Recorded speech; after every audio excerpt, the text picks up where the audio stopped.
So this video follows up from the last two videos which I did, which was to format an external SD card and then create a boot disk with Kali.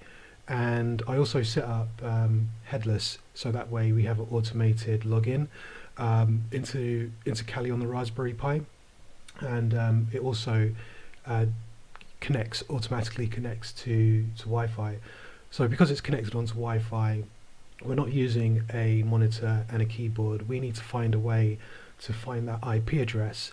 So although we can SSH into the device, what we want to do is be able to copy our SSH key, public key, over to the Raspberry Pi, so that way we can have a seamless login. We don't need to enter the password each time. We can set up different users on the device, and then we can just do some straightforward SSH, which is secure socket shell connections, remote connections. So what we need to do, we need to just do an nmap. So nmap, if you don't have it installed, it will just be a sudo apt nmap install nmap. And what this does, this can find devices on your network, IP addresses on your network, anything that's connected to it. So if you just run that sudo apt install nmap, then I'll just put in my password, then you'll see that I've already got it installed. So if you don't have it installed, then I recommend you can install it. There are loads of different types of libraries in which you can use to discover IP addresses on your network, but I find this one is quite quick and quite straightforward. So the next thing you want to do, once you've got that installed, you need to do an nmap, whatever your IP address is, your local IP address that is, and I'll just type mine in. So 0.024. Now what this is going to do, this is just going to do a scan for all the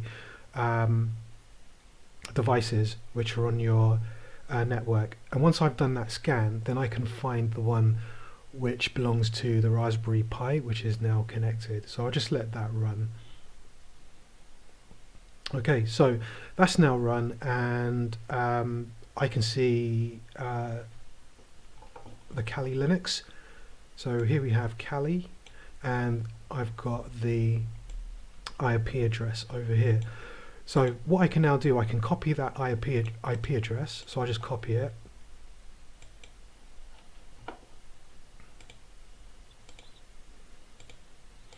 and now what I can do, I can SSH. So it will be SSH, and then the username, because I'm still I haven't created any other users, and the username by default is Kali. So I'm going to put in Kali, then it's going to be then it's going to be the IP address which I just copied, and then I can just connect. So now what it's doing is asking me to connect with the fingerprint. So I'll just say yes, and then now I'm logged in to the Raspberry Pi device.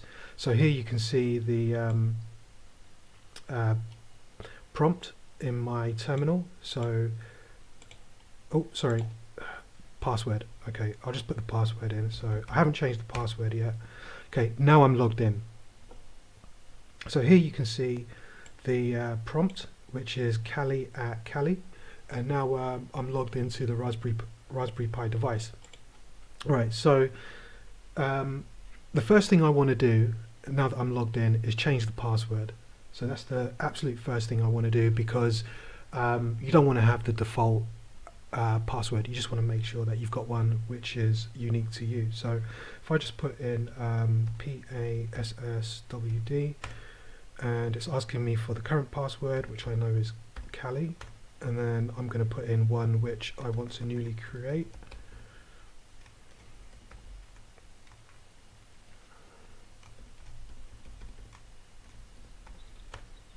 Okay, so now that's been updated correctly. So what I'm going to now do, I'm just going to reboot. So I'll just reboot the device. I don't need to reboot, but I'm just going to reboot anyway. So I'll just let that reboot itself, just give that a bit, and I can log back into it.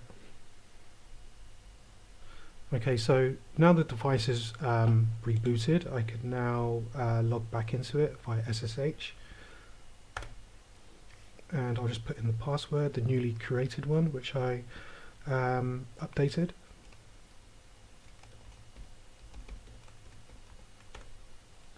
Okay, so now I'm logged back into Kali. So anytime you initially set up a device, it's recommended that you do an update and an upgrade.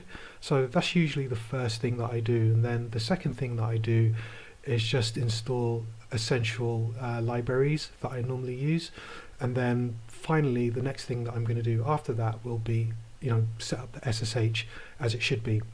So even though I can SSH into the device, the way I'm SSHing into it right now is using the method which I had set up as headless. But then what I want to do, I want to set up a I want to exchange my keys, copy over my keys. So I'll need to set up SSH in a slightly different way. So to begin with, what I'll do, I'll just do an update, and that's going to be sudo apt update. And what this does, this just updates all of my repositories.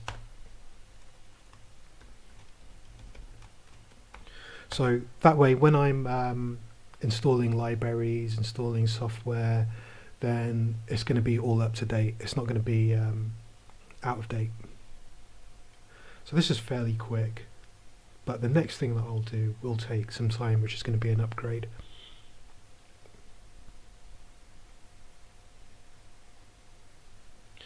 Okay, so now what I can do is going to be a sudo apt upgrade, and I'll just put in the flag Y, which means yes. So when I'm prompted, then it will just bypass that, and I'll just do an update. So this will take a little while.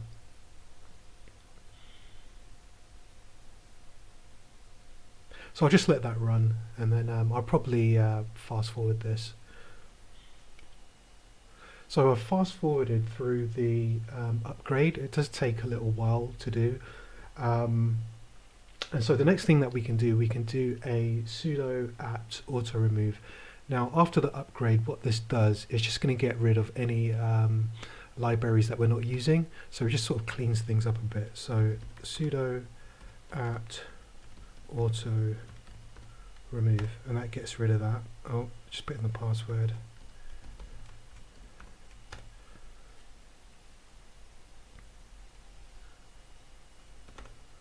So it's getting rid of all of those libraries that are not being used.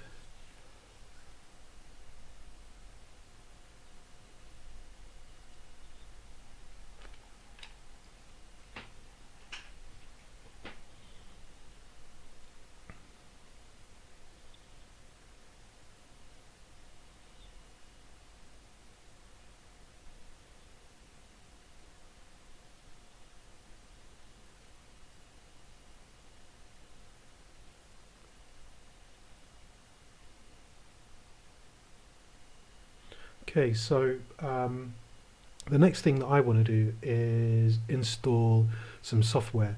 So there is one particular software that I always use, which is Vim. So I think this is actually installed on Kali, so I'll just check for the version, which it is. So I normally use that as my editor, so that's the first thing which I always ensure is installed. And then what you can do, if you don't have it installed, you can just do a sudo apt install Vim. That's if you want to use Vim. I mean, you can use a different editor.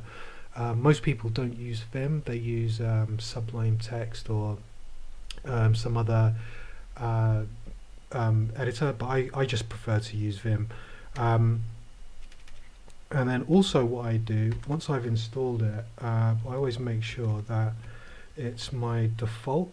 So if I go into anything to edit, it's always going to be set as Vim. So the way I do that is I just type this.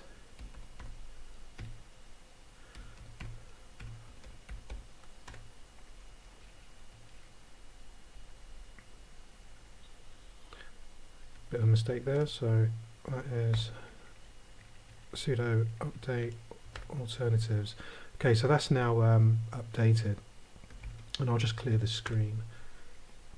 And because we're logging in headless and we're using Kali, I know that Open SSH server is installed. If you weren't using Kali and you were using a different operating system, and you weren't using headless, and you logged in, with your monitor and keyboard connected, then you might just want to do this command. So sshd v, and you just want to check for the version of Open SSH server. So I've got it installed, so I don't need to install it. If you didn't have it installed and you're not connecting headless and using a different operating system, then you would just do sudo apt install Open SSH server. So this is a server that just runs in the background, and because I've already got it installed, then it's not going to install it again. And so everything there, we're good to set up SSH. So there is a particular folder. I'm just going to go into my home directory, and as you can see there, this is everything that I've got by default. So there's one particular directory which I need, which is an SSH directory. And so in order to do that, I'm just going to clear the screen and I'll type SSH keygen. And you can just press enter all the way through these, and it just creates a key. And then also, if you go back into your folder, here you can see the SSH folder is now set up, and I can go into that